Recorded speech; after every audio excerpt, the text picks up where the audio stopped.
presta atenção no texto base.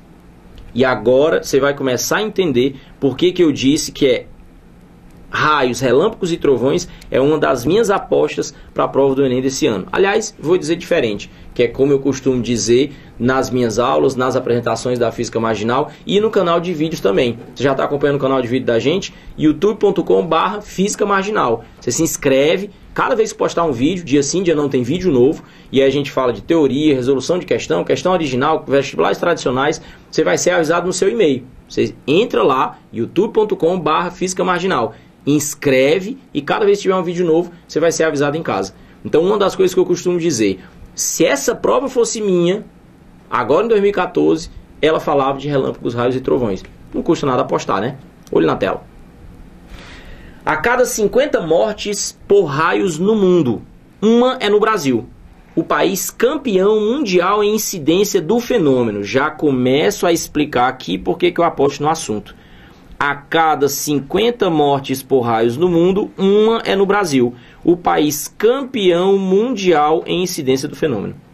80% dos casos de mortes por raios podem ser evitados se as pessoas souberem como se proteger.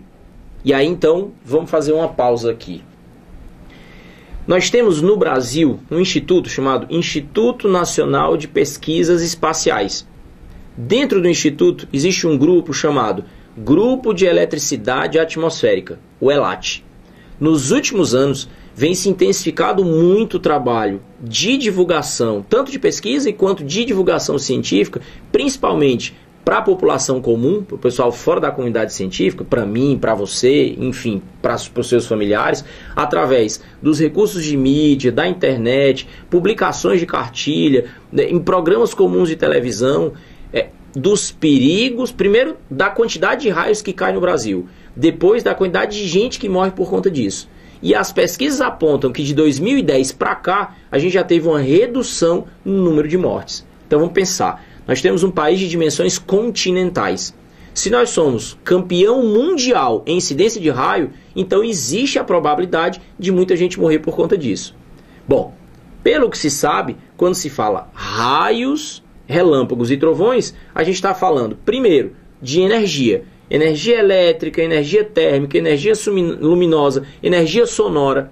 A gente está falando de corrente elétrica, amperagem. A gente está falando então de DDP, voltagem. A gente está falando então de blindagem eletrostática, de poder das pontas, enfim, conceitos básicos de eletrostática. Então, nesse caso, quanto mais conhecimento, mais condições de sobrevivência eu tenho para prevenir acidentes. É assim que se fala nas cartilhas, na cartilha do ELAT, no caso específico aqui do Ceará, a COELS também tem uma cartilha, a gente faz referência a ela no material, falando sobre como prevenir acidentes. E é conhecimento básico de física. Esse é um dos motivos, inclusive, pelo qual eu dou aula de física, porque serve também para você ajudar as pessoas a viverem e a viverem melhor. Física também tem dessas coisas. Olho na tela. 80% dos casos de morte, então, por raios, podem ser evitados se as pessoas souberem como se proteger. Os 5 mandamentos do que não fazer durante uma tempestade. Praticar atividades de agropecuária ao ar livre, circunstância que mais mata pessoas no Brasil.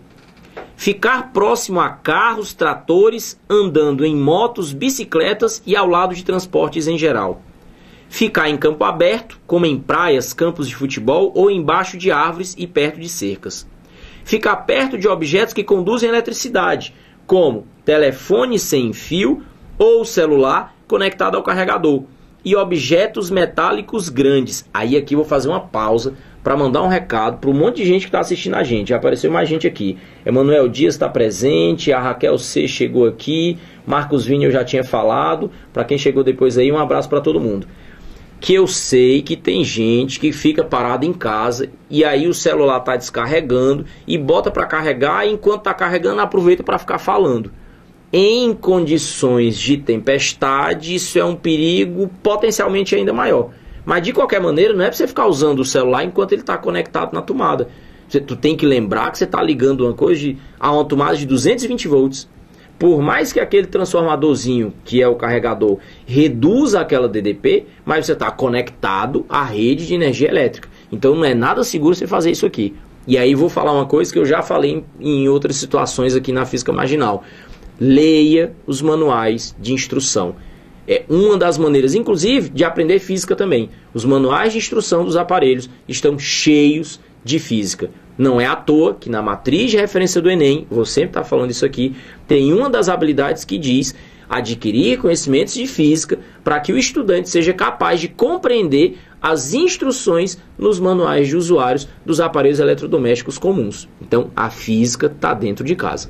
Olhe na tela. Ficar em abrigo aberto, como uma sacada, varanda, toldo, deck, etc. A opção segura de abrigo.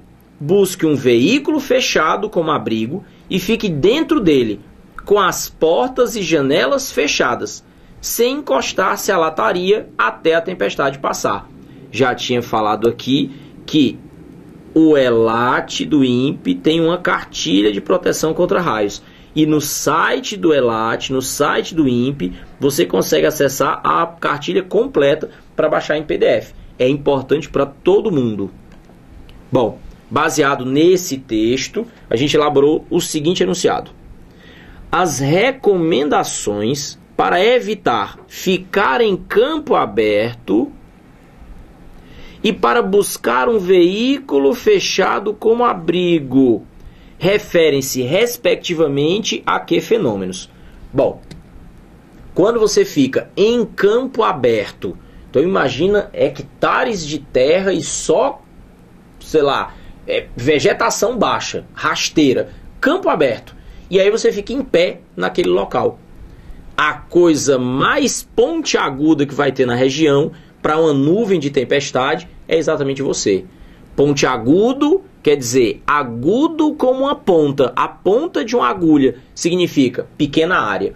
Pequena área em eletricidade significa grande densidade superficial de cargas. Isso significa campo elétrico intenso. Isso se chama poder das pontas.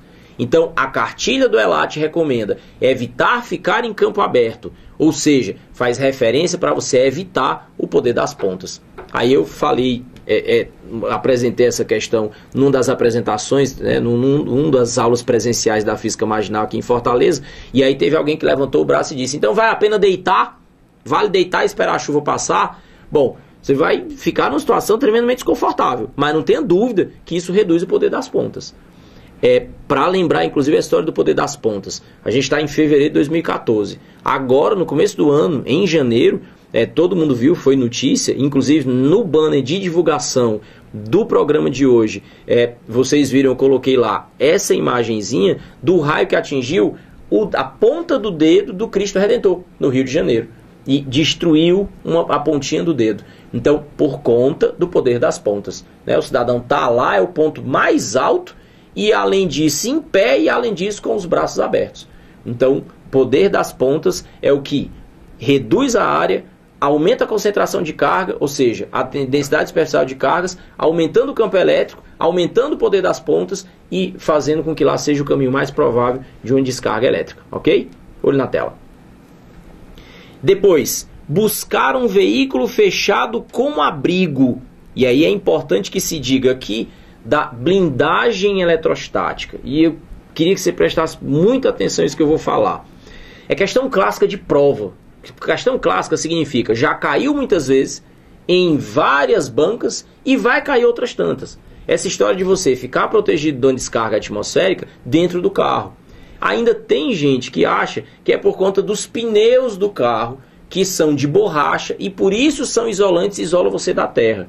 Mas entenda, já foi inclusive testado em laboratório. Se você tirar os pneus do carro e deixar o carro enterrado, atolado na areia molhada, e ocorre uma descarga no teto do carro e você fica dentro do carro, ainda assim você vai estar protegido. Mais uma vez, avaliação diária. Se você faz uma descarga elétrica na carroceria do carro, vamos supor que você joga um monte de elétrons lá. Elétrons todos de carga negativa. Cargas de mesmo sinal se repelem. Esses elétrons vão se repelir até quando? Até onde? O máximo que der. Então eles vão se distribuir por toda a área possível do corpo, no caso do carro. Então eles não vão ficar amontoados dentro do carro, porque senão eles estariam se aproximando. A ideia é que eles se afastem. Então eles ficam na superfície externa do condutor. E aí então dentro do condutor não tem carga, não tem campo. É o que se chama de blindagem eletrostática. Tá? Inclusive a referência que se faz a gaiola de Faraday. Dá uma olhadinha na tela para eu te mostrar uma figura. Faraday, o cidadão que um dia teve a ideia e a coragem, e aí você tem essa figurinha aqui, ó, que é uma fotografia de uma bobina gerando grandes descargas elétricas, você está vendo aqui, e um camarada dentro de uma gaiolinha. É isso mesmo, uma gaiolinha como gaiola de passarinho. E ele não sofre absolutamente nenhum dano por conta das descargas elétricas, porque ele não é atingido por essas descargas. Fica tudo absolutamente por fora, que é exatamente a blindagem eletrostática. E aí a blindagem eletrostática, assim como o poder das pontas, os dois fazem referência à densidade superficial de cargas. Então, se é para marcar a resposta correta dessa questão, a gente poderia ficar aqui com a alternativa A. Respectivamente, uma palavra sempre importante nas questões de física, evitar ficar em campo aberto por conta do poder das pontas, procurar um veículo fechado por conta da blindagem eletrostática. Nos dois casos tem a ver com a distribuição das cargas pela superfície do corpo. Num caso você tem grande densidade, no outro caso você diminui essa densidade, ok? Essa foi mais uma questão para a gente trabalhar a habilidade 21, utilização das leis físicas para interpretar processos naturais ou tecnológicos inseridos no contexto, nesse caso, do eletromagnetismo, ok? Bom, queria só aproveitar o texto que está aqui na minha frente e fazer referência a um termo importante quando se fala de descargas elétricas, que é a rigidez dielétrica, ok? O que acontece? Normalmente o ar é isolante. Assim não fosse, eu não podia ficar da minha varanda protegido, sequinho, protegido da chuva, vendo os raios lá fora. Na hora que tivesse uma descarga, se o ar fosse condutor, transmitiria essa energia elétrica e eu ia levar um choque. Não é assim que acontece. Então o ar é normalmente isolante. Em contrapartida, tem gente que pensa, mas Delfrânio, tá esquisito isso. Tudo bem, eu entendo, eu não levo choque, então o raio cai lá, não transmite para cá, não conduz, não flui corrente, o ar é isolante. Mas e o ar que está entre a nuvem carregada e o solo? Porque lá tem uma descarga elétrica. Então naquele ponto o ar se tornou condutor. O que é que se chama rigidez dielétrica? Eu acho que é uma grandeza importante para a gente entender nesse contexto. Quando você exerce uma diferença de potencial num material isolante, diferença de potencial, ou seja, voltagem entre a nuvem e a terra, no caso de uma descarga de raio numa tempestade, o espaço de ar que existe entre esses potenciais, né, dentro dessa DDP, é um isolante. À medida que você aumenta as cargas, você vai aumentando a diferença de potencial e vai aumentando a intensidade do campo elétrico. Cada material tem um campo elétrico limite, a partir do qual ele deixa de ser um isolante e passa a ser um condutor. Então, quando as nuvens de chuva vão se formando, as nuvens de tempestade, elas vão acumulando carga, isso vai aumentando a diferença de potencial entre a nuvem de tempestade e o solo, vai aumentando a intensidade do campo elétrico no espaço de ar que está ali. Quando há carga suficiente, ou seja, diferença de potencial suficiente entre a nuvem e a terra, ou seja, campo elétrico suficiente que supera aquele valor que transforma o isolante no condutor, ou seja, quebra a rigidez dielétrica, dielétrico significa isolante, e aí então naquele momento o ar se torna um condutor. E é quando acontece a descarga de raio e tudo aquilo que a gente já comentou de geração de calor, de aquecimento das massas de ar, de provocação de onda de choque e por conta disso o som do trovão, etc, etc, etc. Ok? Então, rigidez dielétrica, olha a palavra. O quanto um dielétrico, ou seja, um isolante, consegue permanecer firme como um isolante. existe um valor máximo de campo que ele suporta. A partir daí, ele acaba se tornando um condutor, ainda que seja durante alguns milissegundos, que acontece no caso de um raio. Ok?